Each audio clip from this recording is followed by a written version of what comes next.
gallu di gael y ceffyl gweitha. Dim ond bod ti'r handler gorau i ennill. A mae'n gystadleuaeth bwysig yn dwi fel datblygiad siwt ma wrth i ni edrych ar y sioe fel hyn, gweld cyment yn dangos yn dy fe, falle bod hwn yn rhyw fath o gris a stepen bach tuag at hynny. Mae rhaid cael y plant ifanc i ddod mlaen, neu dim neb yn dangos o gwbl, dyna'r gwir o fi.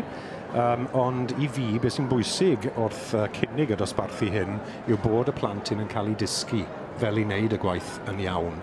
Achos fel rhywbeth wyt ti'n gallu dysgu, wneud popeth yn iawn. Os na wyt ti'n dysgu, wel, bydde ti ddim yn gwneud gwaith da. A ni'n gweld fan hyn, mae'r llaw ar y ffrwyn fan hyn yn ysgafn. Mae rhaid bod yr person sy'n arwen ddim o flaen yr ysgwydd. Mae hwnna'n bwysig iawn, neu mae'r ceffyl yn meddwl, cerdi o flaen ceffyl, a mae'r ceffyl yn meddwl, llai stopo nawr de. Maen nhw'n weld bod ti'n mynd i fynd ti flaen i nhw i roi stop i nhw, so mae gofyn bod y balans na, bod ti wrth yr ysgwydd yn cerdded. Y gwisg yn bwysig wrth gwrs, ni wedi gweud trwy'r wythnos pwy mor hapus i ni o'r tŵr fan hyn i weld safon y gwisg yn y copiau'r adran A yn gwella a gwella a siaceds, caps, wasgod os ydw i yn dwym yn y cylch na. Mae hwnna'n bwysig bod ni'n sefyll ar bwys yr anifel yn disgwyl mor smart ar gwaith wedi achosi yr anifeiliaid. Bod y llun yn bwysig yn dy fe, y llun cyflawn wrth i chi weld y ceffyl a'r person sydd yn trin. A'i bartner, wir. Na'r gair, y bartneriaeth. Ni'n gweld nhw'n cerdded nawr, ond wrth gwrs ni'n gweld yn bob dosbarth, mae'r plant yn cael siawns i fynd mas o flaen y beirniad a sefyll y ceffyl yn sgwar, a'r coesau yn sgwar i ddangos patrwn a corff y ceffyl off ar y gorau. Nawr te, ar hyn o bryd, 45, Brandon Joyner. Nawr enillodd Brandon blwyddyn diwetha. Brandon Joyner o Hampshire, sydd wedi cael ei dynnu mewn gyda David Davies y beirniad i ennill. Ar hyn o bryd, anyway, smor garden gyda fe to. Mae'n disgo fel taw Brandon geith y garden goch yn y dosbarth hyn i'r handlers ifanc 17 i 19 o oed.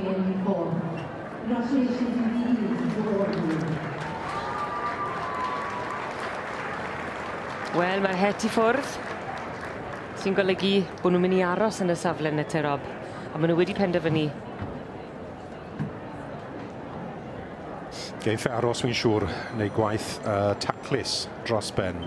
Brandon yn 17 fi'n credu, a diddorol iawn y heledd, a os enillif e'r dosbarth hyn, geiff e ddim gystadlu yn y gystadleuaeth yn y dyfodol. O, dim ond unwaith ti'n cael ennill? Unwaith. Mwyn sicrhau dyfodol eto? Ie, a i roi cyfle i bobl sy'n dod lan, ie? Ond mae wedi ennill unwaith a sneb chi tynnu hwnna oddi wrtho fe. Na.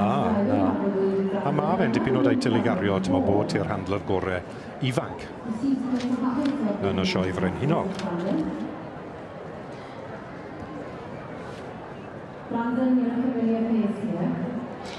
Ar hyn o bryd, ni'n edrych ar ganol y prif gylch a chystadleuaeth triniwr ifanc, y bencampwriaeth ac y dosbarth hun sydd yn cael y sylw nawr ac wedi derbyn yr hosglwm goch mae Brandon Joyner.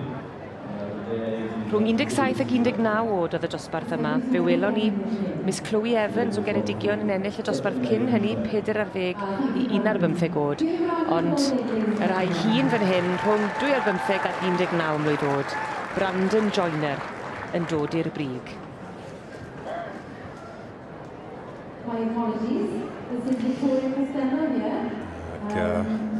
I symud mlaen fe fydd Brandon yn y dosbarth hyn a Chloe Evans yn illodd yr dosbarth cynt yn cystadlu yn erbyn ei gilydd nawr i weld pwy gaeth prif bencampwriaeth trafod y cyffyle yma yn y cylch flwyddyn hyn.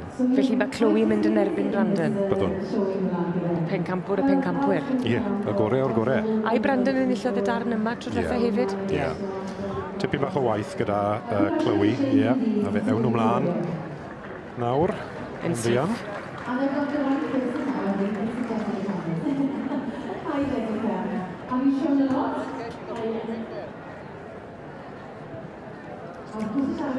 Yn ail, Victoria Costello.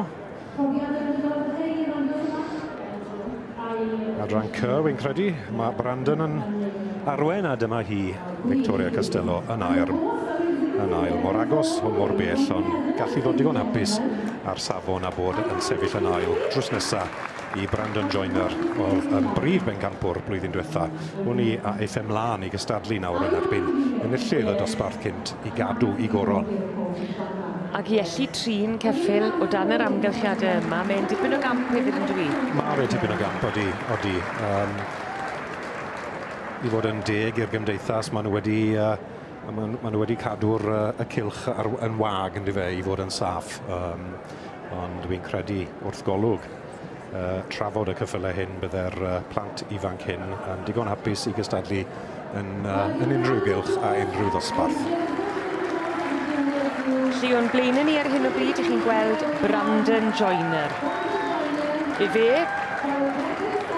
dath yn fuddigol yn triniwr ifanc y flwyddyn, ond yn yr adran hŷn, rhwng 2 ar 15 a 4 ar 15 mlwydd oed, yn derbyn yr hosglwm ar garden goch ac yn dod i'r brig. Brandon Joyner, llongyfarchiadau mawr iawn iddo fe.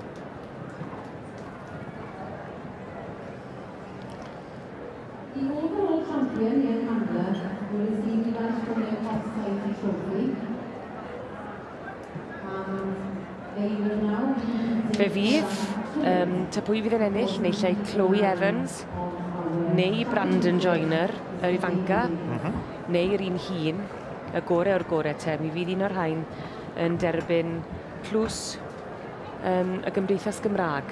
Fydden nhw, y Gymdeithas fydd yn mynd fel plws i'r un sydd yn dod i'r brig, pa mae'r goreion yn mynd yn erbyn i gilydd.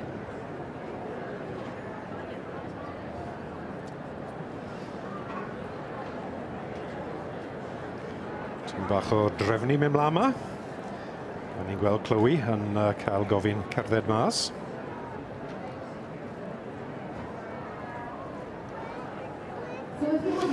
Ac eto, Heledd, dim ond yn gwmws fel bob dosbarth dwi'n gweld, mae'r beirniad wedi gofyn i'r cynta ag yr ail yn y ddau ddosbarth i gerdded mas yn erbyn ei gilydd.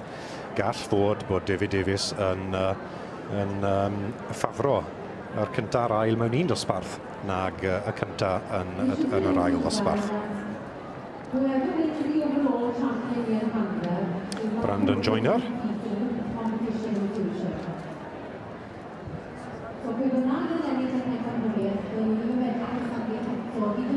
Chloe Evans, tu flaen i ni ar Pony Wen.